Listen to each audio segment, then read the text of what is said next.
శ్రీ సత్యసాయి జిల్లా హిందూపురం మున్సిపల్ కార్యాలయంలో కాంట్రాక్టర్లు సోమవారం విధ్వంసం సృష్టించారు. మున్సిపాలిటీలో తాము చేసిన పనులకు సంవత్సరాలు గడిచిన బిల్లులు మంజూరు చేయకుండా అధికారులు నిర్లక్ష్యం వహిస్తున్నారని మున్సిపల్ కార్యాలయం అకౌంట్ సెక్షన్లో ఫర్నిచర్ అద్దాలను ధ్వంసం చేశారు. ప్రభుత్వం ద్వారా మంజూరైన అభివృద్ధి పనులకు సంబంధించి టెండర్ల ద్వారా పూర్తి చేసిన పనులకు 2 కోట్ల వరకు బిల్లులు చేయకుండా మున్సిపల్ సిబ్బంది నిర్లక్ష్యంగా వ్యవహరిస్తున్నారని ఆరోపించారు. బిల్లులు మంజూరు చేయాలని పలుమార్లు అధికారులకు విన్నవించినా పట్టించుకోకపోవడంతో మున్సిపల్ కార్యాలయంలోకి వెళ్లిన కాంట్రాక్టర్లు అకౌంట్స్ సెక్షన్ లో అద్దాలను ఫర్నిచర్ను ధ్వంసం చేసి గదికి తాళం వేసి నిరసన తెలిపారు. విషయం తెలుసుకున్న మున్సిపల్ కమిషనర్ శ్రీకాంత్ రెడ్డి అక్కడికి చేరుకుని కాంట్రాక్టర్లపై ఆగ్రహం వ్యక్తం చేశారు. అకౌంట్ సెక్షన్ లో ఫర్నిచర్ ధ్వంసం చేసి వారిపైన పోలీసులకు ఫిర్యాదు చేస్తానని మున్సిపల్ కమిషనర్ శ్రీకాంత్ రెడ్డి తెలిపారు.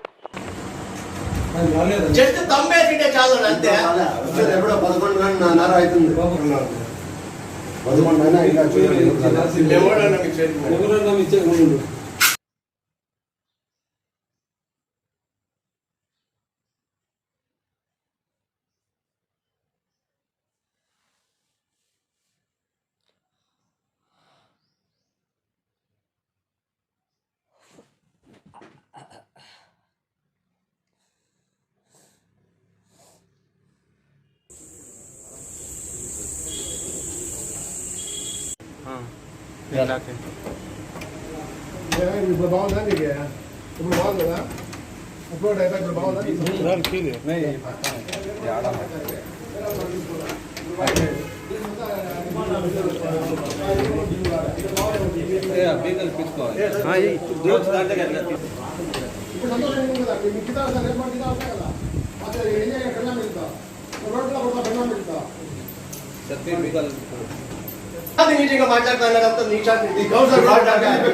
ఏమి లేదన్నా, మాకు పట్టించుకునే నాదుగా లేదా. ఎట్లుందంటే ఆత్మహత్య చేసుకుంటే ప్లాన్ పోయి పెండాపెట్టి రోడ్డు పైన పడతానని కాదుకున్నాం అంతే. చూసాక బట్టలు బాగా వేసుకుంటాను, నా లోపల ఎంత బాధ ఉందంటే అంత బాధ ఉంది.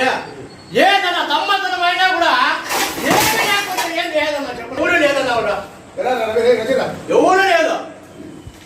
ఆయనకి అడిగితే నాకు ఎలక్షన్ డ్యూటీ ఉంది, ఏ పనిపోతే ఏమవుతుంది, ప్రాణాలు పోతాయా, ఏ రోడ్డుకి ఎక్కుతారా, మీరు లక్షల కోట్లు తినేదా, ఇవన్నీ రవిశంకర్ రెడ్డి మరి ఎంత టైప్ అంటే పెట్టా పనులు నువ్వా, నీతో నాకేం పని ఉందా? ఎవరంటే